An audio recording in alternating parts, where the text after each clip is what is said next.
추리 챌린지 사연 추리반 EP 5. 매일 새벽 3시 17분 CCTV에 같은 여자가 찍힌다. 오프닝. 여러분, 만약 여러분 집 현관 앞 CCTV를 확인했는데요.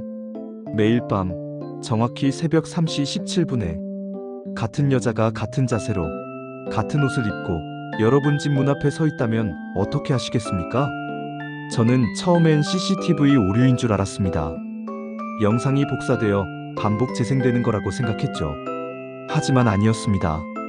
날짜가 달라도 날씨가 달라도 매일 새벽 3시 17분 정확히 그 여자는 나타났습니다. 흰색 원피스를 입고 긴 머리를 늘어뜨린 채 고개를 살짝 숙인 자세로 우리 집 문을 바라보고 5분간 서 있다가 사라졌습니다. 벨도 누르지 않았습니다. 문을 두드리지도 않았습니다. 그냥 서 있기만 했습니다. 저는 공포에 떨며 경찰에 신고했습니다. 하지만 경찰이 와서 확인했을 땐 아무도 없었습니다. 그리고 더 충격적인 건 CCTV에 찍힌 그 여자가 20년 전 이 집에서 실종된 여대생과 똑같이 생겼다는 사실을 알게 된 순간이었습니다. 지금부터 들려드릴 이야기는 한 채의 빌라와 한 명의 여자, 그리고 20년간 묻혀있던 끔찍한 진실에 관한 것입니다. 여러분, 준비되셨습니까? 사건 1. CCTV에 찍힌 여자. 제 이름은 김지훈, 32세입니다. IT 회사에서 개발자로 일하고 있습니다. 2024년 10월 15일, 저는 서울 마포구의 한 빌라로 이사를 했습니다. 3층짜리 오래된 빌라였지만 가격이 저렴했고 회사와도 가까워서 선택했죠. 저는 2층 201호에 입주했습니다. 집은 30년 정도 된 낡은 빌라였지만 내부는 리모델링이 되어 있어서 살만했습니다. 원룸 구조의 작은 부엌과 화장실이 딸린 전형적인 자취방이었죠. 부동산에서 계약할 때 집주인 아저씨가 한 가지를 강조했습니다. 현관에 CCTV 설치해도 되죠? 요즘 세상이 흉흉해서요. 네, 물론입니다. 오히려 좋죠. 저는 현관 위쪽에 작은 CCTV를 설치했습니다. 가격도 저렴하고 스마트폰으로 실시간 확인도 가능한 제품이었습니다. 이사 온 첫 주는 아무 일 없이 지나갔습니다. 그런데 이사 온 지 8일째 되던 날, 2024년 10월 23일 수요일, 저는 새벽에 화장실에 갔다가 우연히 스마트폰으로 CCTV를 확인했습니다. 그냥 심심해서요. 복도에 뭐 있나 싶어서. 시간은 새벽 3시 20분쯤이었습니다. 그런데 화면을 보는 순간 온몸이 얼어붙었습니다. 누군가 제 집 문 앞에 서 있었습니다. 흰색 원피스를 입은 여자, 길고 검은 머리를 늘어뜨린 채 고개를 살짝 숙이고 제 집 문을 바라보고 있었습니다. 뭐야? 저는 심장이 터질 듯이 뛰었습니다. 누가 새벽 3시에 제 집 앞에? 저는 조심스럽게 현관문 쪽으로 다가갔습니다. 인터폰 모니터를 켰습니다. 하지만 화면에는 아무도 없었습니다. 저는 다시 스마트폰 CCTV를 확인했습니다. 역시 아무도 없었습니다. 이상했습니다. 분명 조금 전에는 있었는데. 저는 용기를 내서 문을 열었습니다. 복도는 텅 비어 있었습니다. 좌우를 둘러봐도 계단 쪽을 봐도 아무도 없었습니다. 환청인가? 아니면 눈의 착각? 저는 다시 문을 닫고 침대에 누웠습니다. 하지만 잠이 오지 않았습니다. 다음 날, 저는 CCTV 녹화 영상을 확인해 봤습니다. 새벽 3시 17분, 여자가 나타났습니다. 화면 왼쪽 계단 쪽에서 천천히 걸어와서 제 집 문 앞에 섰습니다. 그리고 고개를 살짝 숙인 채 문을 바라봤습니다. 5분간. 그리고 3시 22분, 다시 계단 쪽으로 사라졌습니다. 저는 영상을 반복해서 돌려봤습니다. 여자의 얼굴은 머리카락에 가려져 잘 보이지 않았습니다. 하지만 흰색 원피스, 길고 검은 머리, 그리고 무엇보다 맨발이었습니다. 새벽 3시에 차가운 복도 바닥을 맨발로 걷고 있었던 겁니다. 소름이 돋았습니다. 이게 뭐야? 스토커? 귀신? 저는 이웃집에 물어보기로 했습니다. 같은 층 202호에는 60대 정도 되어 보이는 할머니가 혼자 사셨습니다.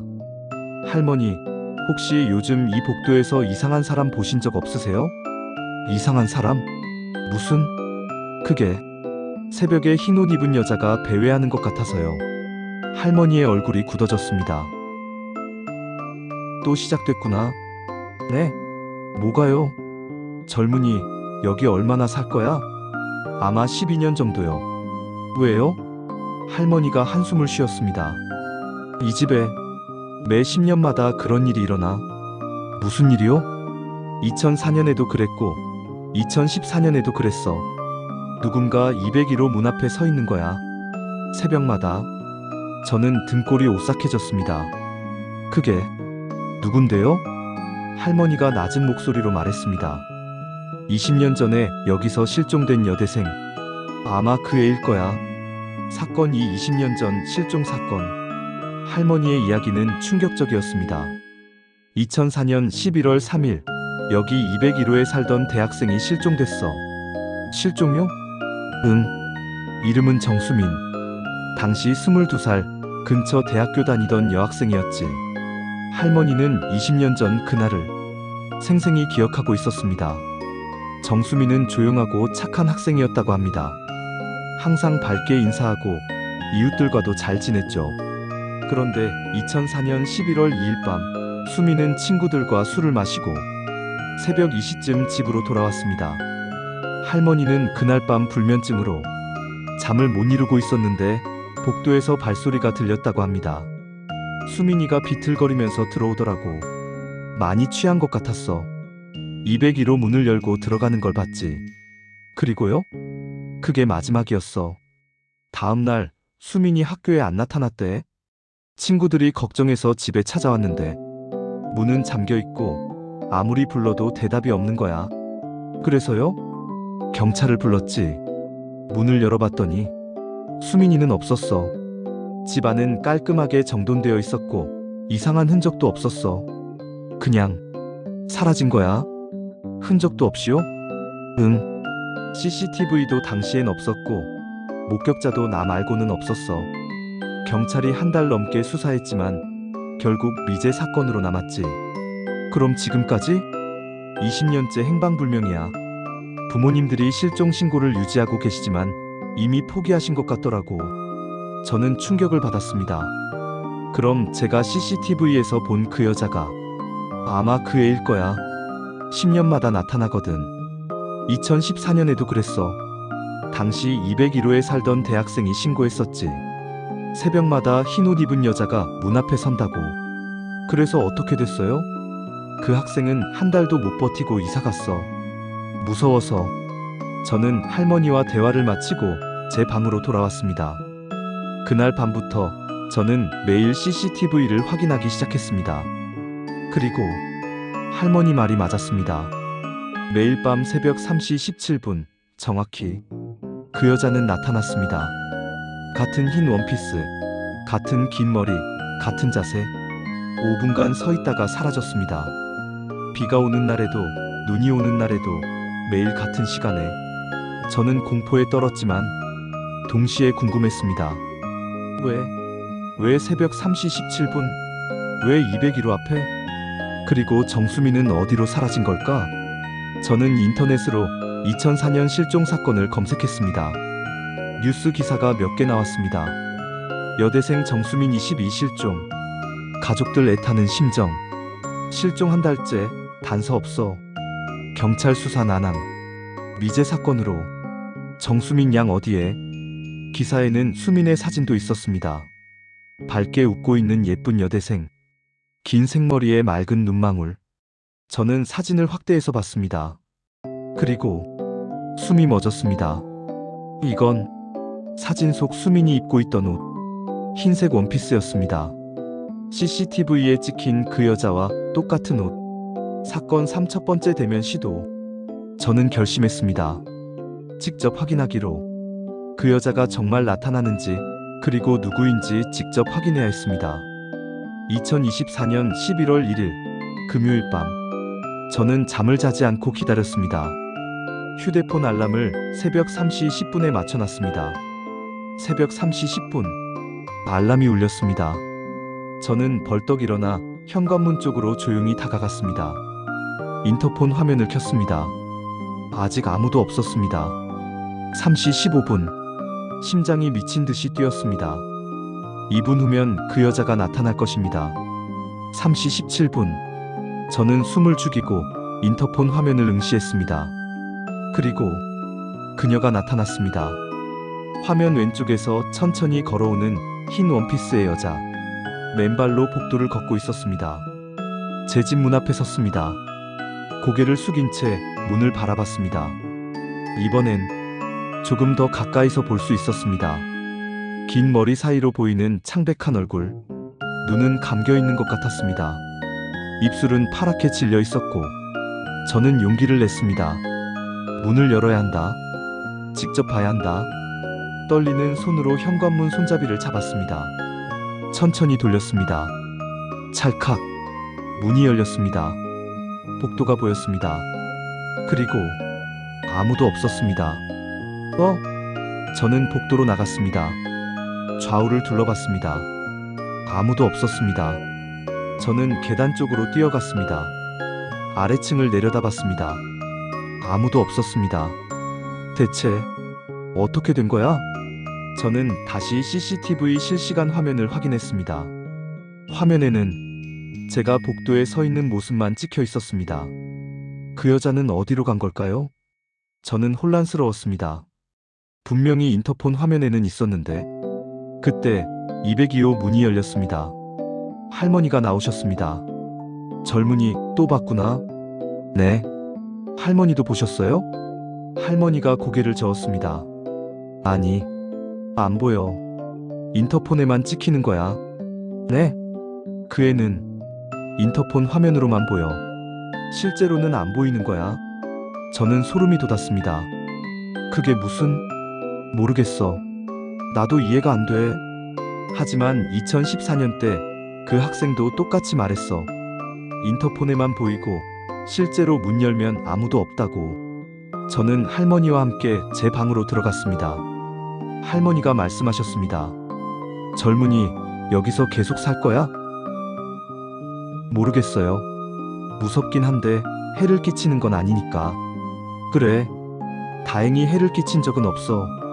그냥 서 있기만 하지. 하지만요? 수민이가 왜 나타나는지 그 이유를 찾아야 할 것 같아. 안 그러면 계속 이럴 거야. 할머니 말이 맞았습니다. 저는 정수민 실종 사건을 본격적으로 조사하기 시작했습니다. 좋아요, 구독, 알림 설정 멘트. 여러분, 잠깐만요. 여기까지 듣고 계시는데 소름 돋지 않으세요? 매일 새벽 3시 17분 CCTV 화면에만 나타나는 여자. 20년 전 실종된 여대생. 대체 왜 나타나는 걸까요? 무엇을 원하는 걸까요? 여러분의 추리는 어떠신가요? 댓글로 의견 남겨주세요. 그리고 이 채널이 처음이신 분들, 사연 추리반은 매주 새로운 미스터리 사연을 여러분께 소개합니다. 좋아요 버튼 꾹 눌러주시고 구독과 알림 설정까지 부탁드립니다. 자, 그럼 이야기를 계속하겠습니다. 지금부터가 진짜 충격입니다. 사건 사수민의 마지막 밤. 저는 당시 수사를 담당했던 경찰관을 찾아냈습니다. 현재는 은퇴하셨지만 여전히 수민 사건을 기억하고 계셨습니다. 정수민 사건. 내 평생 잊지 못할 미제 사건이지. 이성호 전 경위. 현재 65세. 커피숍에서 만났습니다. 어떤 사건이었습니까? 처음엔 가출로 봤어. 대학생 나이면 집 나가는 경우도 많으니까. 하지만 시간이 지날수록 이상한 점들이 발견됐지. 어떤 점들이요? 첫째, 수민이 집에는 옷과 소지품들이 그대로 있었어. 지갑, 핸드폰, 신분증 전부. 심지어 침대 위에 가방도 그대로 놓여 있었지. 그럼 나갈 때 아무것도 안 가져간 건가요? 그렇지. 둘째, 집안에 외부 침입 흔적이 전혀 없었어. 문은 안에서 잠겨 있었고 창문도 닫혀 있었지. 밀실 상황이었어. 저는 숨을 죽이고 들었습니다. 셋째, 가장 이상한 건 수민이가 실종된 시각이야. 몇 시였는데요? 정확히는 모르지. 하지만 목격자 진술에 따르면 새벽 2시에 집에 들어가는 걸 봤다고 했어. 그리고 다음날 오후 2시에 친구들이 찾아왔을 때 이미 없었지. 그럼 새벽 2시에서 오후 2시 사이에 사라진 거네요. 맞아. 12시간 동안. 하지만 그 시간대에 누가 건물 출입하는 걸 본 사람이 아무도 없어. CCTV는요? 그 당시엔 없었어. 지금처럼 CCTV가 흔하지 않았거든. 이성호 전 경위는 계속 말했습니다. 우리는 모든 가능성을 검토했어. 납치, 살해, 가출, 자살. 하지만 증거가 하나도 없었지. 수민이는 그냥 공기처럼 사라진 거야. 혹시 수민이 친구들은 뭐라고 했나요? 친구들 말로는 실종 전날 밤 수민이가 술자리에서 이상한 말을 했다고 해. 무슨 말이요? 요즘 누가 날 지켜보는 것 같아. 집에 가면 항상 누군가 있는 느낌이야. 라고 했대. 저는 소름이 돋았습니다. 스토커였나요? 그것도 조사했지. 하지만 수민이 주변에 수상한 사람은 없었어. 남자친구도 없었고 이상한 사람한테 쫓긴 적도 없었대. 그럼 우리도 모르겠어. 그래서 처리 안 되고 남은 거지. 저는 전 경위님께 감사 인사를 하고 헤어졌습니다.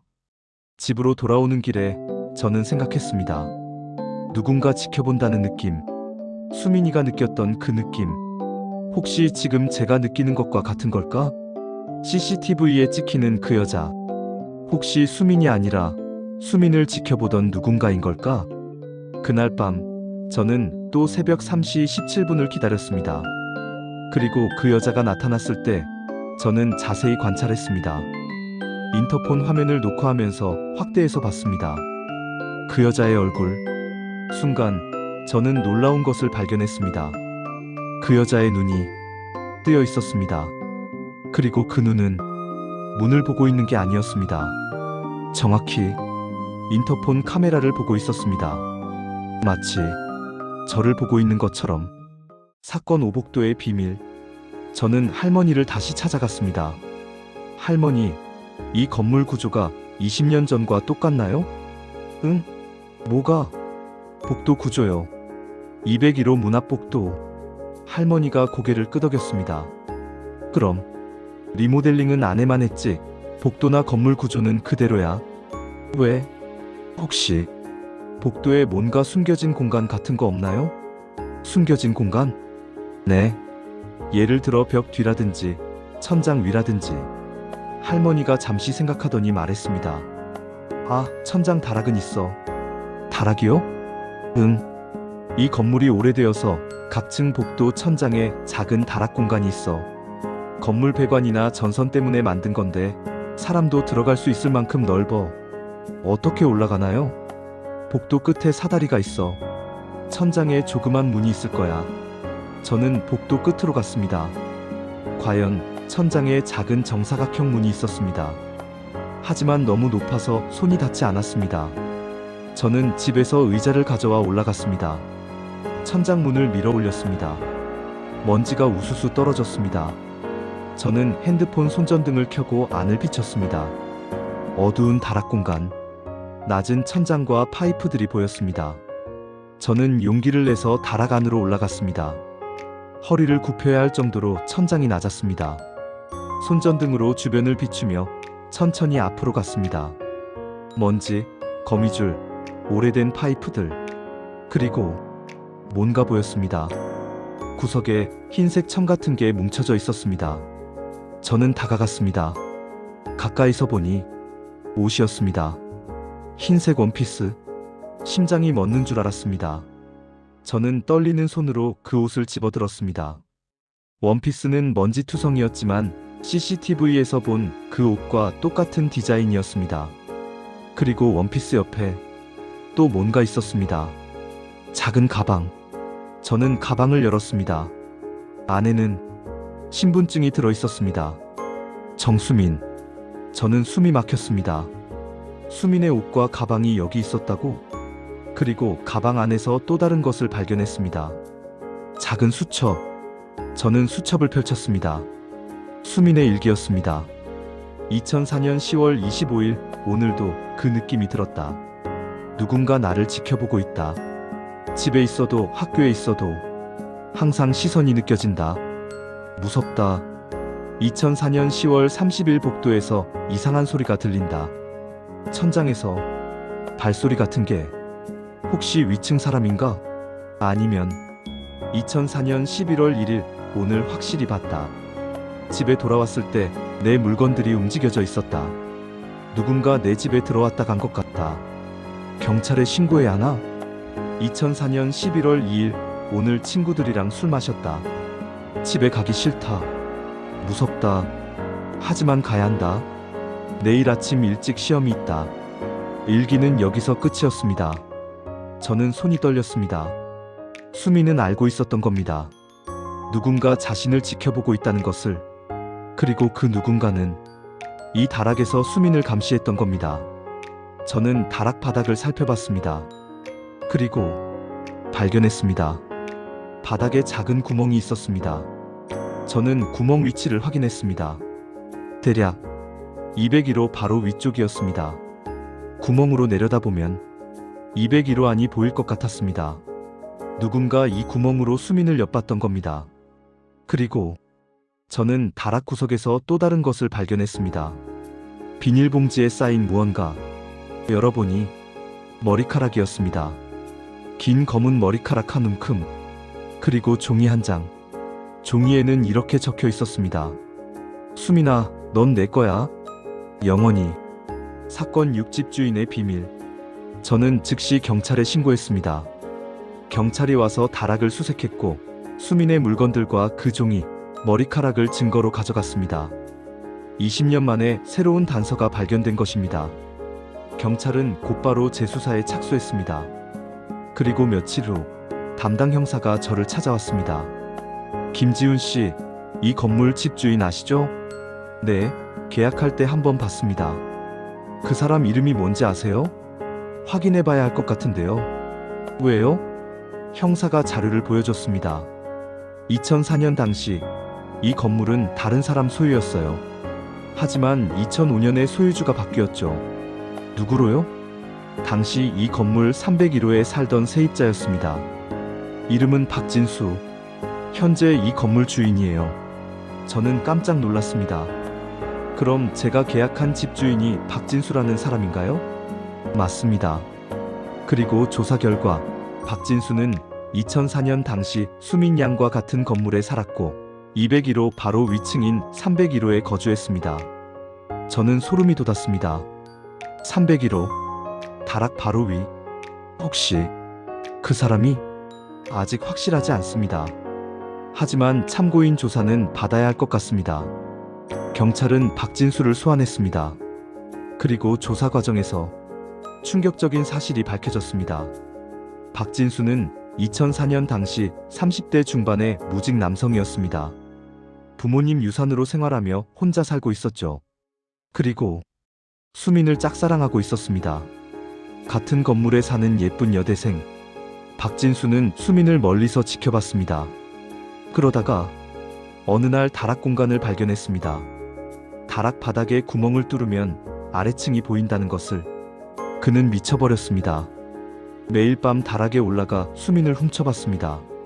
수민이 자는 모습, 옷 갈아입는 모습, 생활하는 모습 전부. 그리고 수민이 외출할 때 박진수는 다락을 통해 201호로 내려갔습니다. 수민의 물건들을 만지고 냄새를 맡고 머리카락을 가져왔습니다. 수민은 그것을 눈치챘지만 범인이 누군지 몰랐습니다. 그리고 2004년 11월 3일 새벽, 수민이 술에 취해 돌아온 그날 밤, 박진수는 또 다락으로 올라갔습니다. 수민이 침대에 누워 자는 모습을 지켜봤습니다. 그리고 충동을 이기지 못하고 다락문을 열고 201호로 내려갔습니다. 수민에게 다가갔습니다. 하지만 수민이 깼습니다. 비명을 지르려는 수민의 입을 막았습니다. 몸싸움이 벌어졌습니다. 그리고 박진수는 실수로 수민을 죽였습니다. 목을 너무 세게 졸랐던 겁니다. 수민은 숨이 끊겼습니다. 박진수는 패닉에 빠졌습니다. 어떻게 하지? 어떻게 처리하지? 그는 수민의 시신을 다락으로 옮겼습니다. 그리고 건물 밖으로 몰래 옮겨 어딘가에 안매장했습니다. 흔적을 지우기 위해 수민의 옷과 가방은 다락에 숨겼습니다. 경찰 수사가 시작됐지만 그는 들키지 않았습니다. 시간이 지나고 사람들은 잊어갔습니다. 박진수는 2005년에 이 건물을 매입했습니다. 증거를 영구히 감추기 위해서. 그리고 20년 동안 아무도 몰랐습니다. 하지만 매 10년마다 무언가 나타났습니다. 새벽 3시 17분, 흰 옷을 입은 여자. 사건 7 진실과 정의. 박진수는 결국 자백했습니다. 20년간의 죄책감을 더 이상 견딜 수 없었던 겁니다.